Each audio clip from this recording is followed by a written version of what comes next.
Hi എല്ലാവർക്കും എൻ്റെ ചാനലിലേക്ക് സ്വാഗതം. അപ്പോൾ നമ്മൾ ഇന്ന് തയ്യാറാക്കുന്നത് നല്ല സൂപ്പർ ടേസ്റ്റി ആയിട്ടുള്ള ഒരു അയിലക്കറിയാണ്.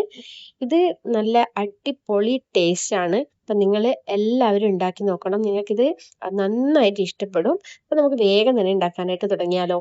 അപ്പോൾ ഇതിൻ്റെ ചട്ടി അടുപ്പിൽ വെച്ചിട്ട് മൺചട്ടിയിലാണ് നമ്മൾ കറി ഉണ്ടാക്കുന്നത്. ഇങ്ങനെ ഉണ്ടാക്കുമ്പോൾ ഇതിന് ഭയങ്കര ടേസ്റ്റ് ആണ്. അപ്പോൾ ഞാനിതിൽ വെളിച്ചെണ്ണയാണ് ഒഴിച്ചിട്ടുള്ളത്. വെളിച്ചെണ്ണ വെച്ചിട്ട് കറി ഉണ്ടാക്കുമ്പോഴാണ് കൂടുതൽ ടേസ്റ്റ്. ഇനി നമുക്കിതിലേക്ക് ജിഞ്ചർ ഗാർലിക് ചേർക്കാം. ഇത് രണ്ടും ഞാൻ നന്നായിട്ട് ചതച്ചെടുത്തതാണ്. ഇനി ഇതിലേക്ക് കുറച്ച് പച്ചമുളക് ചേർക്കാം. പച്ചമുളക് നല്ല എരിവുള്ളതാണെങ്കിൽ നമ്മൾ നോക്കിയിട്ട് എത്രയാണെന്ന് വെച്ചാൽ ചേർക്കണം. ഇതിന് കുറച്ച് എരിവ് കുറവായതുകൊണ്ടാണ് ഞാൻ കുറച്ച് അധികം ചേർത്തിട്ടുള്ളത്. ഇനി നന്നായിട്ട് നമുക്കിത് വഴറ്റിയിട്ട് മൂപ്പിച്ചെടുക്കണം. അതിനുശേഷം നമുക്കിതിലേക്ക് കുഞ്ഞുള്ളി ചേർക്കാം. ഞാനിതിൽ ചെറിയുള്ളിയാണ് ഉപയോഗിച്ചിട്ടുള്ളത്. ഇനി ഇതിൽ നന്നായിട്ടൊന്ന് വഴന്നു വരാൻ വേണ്ടിയിട്ട് ഞാനിതിലേക്ക് കുറച്ച് ഉപ്പിടുന്നുണ്ട്. ഇനി നമുക്ക് നന്നായിട്ട് വഴറ്റിയെടുക്കാം. കരിഞ്ഞു പോകാതെ വഴറ്റിയെടുക്കാൻ നോക്കണം. ഒരു ലോ ടു മീഡിയം ഫ്ലെയിമിലിട്ടിട്ട് നമുക്കിത് നന്നായിട്ട് വഴറ്റിയെടുക്കാം. ഇത് കളറെല്ലാം ചെറുതായിട്ട് ചേഞ്ച് ആയിട്ട് വരുന്ന ആ ഒരു രീതിയിൽ ഇതായി. ഇപ്പോൾ കളറെല്ലാം ഏകദേശം ചേഞ്ച് ആയി വന്നിട്ടുണ്ട്.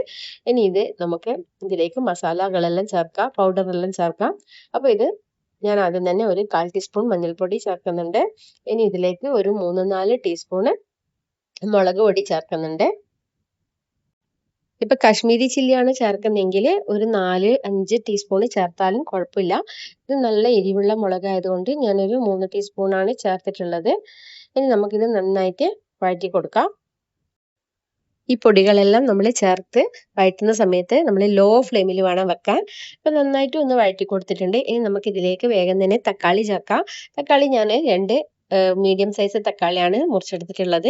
അതും കൂടി ചേർത്തിട്ട് നമുക്കിത് വീണ്ടും നന്നായിട്ട് വഴറ്റിയിട്ട് തക്കാളിയെല്ലാം വെന്ത് വരുന്ന ആ ഒരു രീതിയിൽ തന്നെ നമുക്കിത് വഴറ്റിയെടുക്കാം. അപ്പം ആദ്യം തന്നെ നന്നായിട്ട് ഒന്ന് വഴറ്റിയിട്ട് ഇത് മൂടി വെച്ചിട്ട് നമുക്ക് വേവിച്ചെടുക്കാം. ഇനി ഇടയ്ക്കിടയ്ക്ക് ഒന്ന് എടുത്തിട്ട് ഇളക്കി കൊടുക്കണം. എന്നിട്ട് വേണം നമ്മളിത് നന്നായിട്ട് വേവിച്ചെടുക്കാൻ. അല്ലെങ്കിൽ ചിലപ്പം അടിയിൽ പിടിക്കാൻ ചാൻസ് ഉണ്ട്. അപ്പോൾ ഇപ്പം നന്നായിട്ട് തക്കാളിയെല്ലാം വെന്ത് വന്നിട്ടുണ്ട്. ഇനി നമുക്കിതിലേക്ക് കുറച്ച് ചൂടുവെള്ളം ഒഴിക്കാം. നല്ല ചൂടുള്ള വെള്ളം വേണം നമ്മൾ ഇതിലേക്ക് ഒഴിക്കാനായിട്ട്. പച്ചവെള്ളം ഒഴിച്ച് കഴിഞ്ഞാൽ കറിക്ക് ഒരു ടേസ്റ്റ് മാറ്റം ഉണ്ടാവും. അതിനുശേഷം നമുക്ക് നന്നായിട്ട് ഒന്ന് ഇളക്കി കൊടുക്കാം.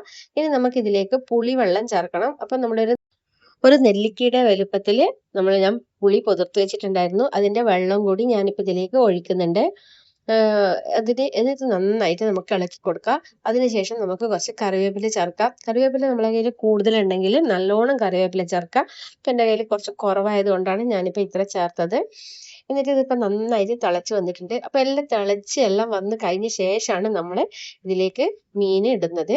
അപ്പോൾ ആദ്യം തന്നെ നമുക്കിത് നന്നായിട്ട് ഒന്ന് ഇളക്കി കൊടുക്കുക. ഇനി ആവശ്യത്തിന് ഉപ്പ് ചേർക്കുക. നേരത്തെ നമ്മൾ കുറച്ച് ഉപ്പ് മാത്രം ചേർത്തത് ആ ഉള്ളി വാടിക്കിട്ടാൻ മാത്രം നമ്മൾ ചെയ്തതാണ്.